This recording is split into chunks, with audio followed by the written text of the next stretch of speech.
So let's continue with gross domestic product.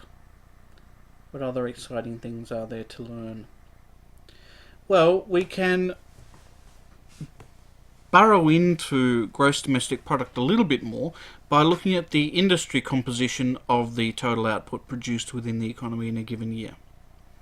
So we can think about it in terms of services, manufacturing, and agriculture. Sometimes that's called agriculture and mining.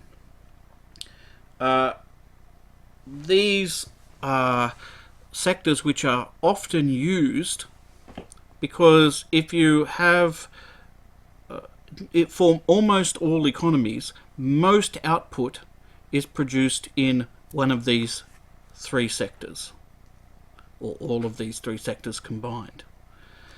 Also, how much of the total output produced in the economy is concentrated in a particular sector often enables you to give a rough characterization of the stage of development of that country that you're looking at. So you could be looking at a post-industrial economy, an industrial economy, or an agricultural-based economy. So a post-industrial economy would be one in which the services sector dominates. An industrial economy is one where manufacturing dominates, and obviously an agriculturally based economy is one where the agricultural sector dominates. Often, post-industrial economies are classified as advanced. Industrial economies are sometimes classified as transitional, and agricultural-based economies are sometimes classified as underdeveloped, or now called less developed. Why would an industrial economy, that is one which is focused on manufacturing, be called transitional? Often because it's moving from underdeveloped to advanced, or at least it's believed that an economy is moving from underdeveloped to advanced. So some people would say that the economy of China is a transitional economy. It used to be predominantly an agricultural economy, and it's now dominated by manufacturing, but it will eventually move into the services sector. Alright, let's look at some examples. Here we've got a cluster of economies, the Central African Republic, Chad, the Congo, and Mali. Now what can we see that they all have in common? The agricultural sector is dominant in each one of them. We can contrast that with this cluster of economies, India, China, Indonesia, and Malaysia.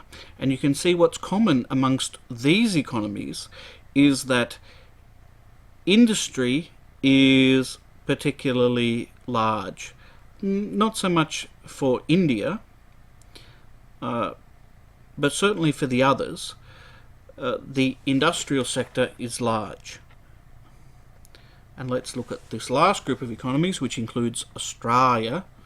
We can see there which sector of the economy dominates. So in the case of Australia, it's approximately 70% of total goods and services produced come from the services sector. Almost nothing from agriculture and very little from the manufacturing sector. A quarter of output comes from the manufacturing sector. Similar to Canada, similar to the United States, similar to the European Union.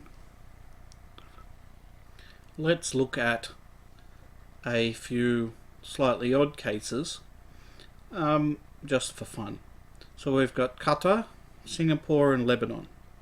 Now in the case of Qatar, we can see that agriculture is virtually zero, and the industrial sector is the largest by far.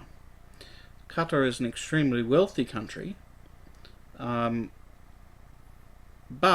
unlike most other wealthy countries, it doesn't specialize in services. Rather, it specializes in the industrial sector. Why is that? Well, probably because Qatar is a very small speck of land built on a giant pile of oil. So its main industry is in oil extraction and refinement, production of petroleum. That's where it makes its money. What about Singapore? Well, Singapore has agricultural production of, well, zero. Why? Because Singapore is around about the same size as your desk. It has elaborately transformed manufactured goods, so it produces things like computers and hi-fi stereos and the like.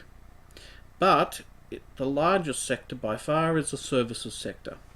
What services predominate in Singapore? Well, financial services. Singapore has very large pension funds, hedge funds, and large banks which are popular throughout Southeast Asia. Lucky last, we come to Lebanon. In the case of Lebanon, it's interesting because Lebanon's GDP per capita, GDP per person, looks like it should be a manufacturing-based economy, but in fact it's a services-based economy. 76%, 77% of total output produced in Lebanon comes from the services sector. So I was a little bit surprised by that. So it turns out that two major specializations of Lebanon in terms of services is banking services and tourism. When you think of Lebanon, you don't normally think of banking institutions, but apparently there you go. Also, you might not necessarily think of Lebanon as a tourist destination unless you come from the Middle East, in which case you probably would think, or you might think, of Lebanon as a tourist destination. Sometimes Lebanon is known as the Paris of the Middle East. Slightly bombier than Paris at the moment, but nonetheless, it is widely regarded throughout the Middle East as a desirable tourist destination. So that would help explain why services are predominant in Lebanon.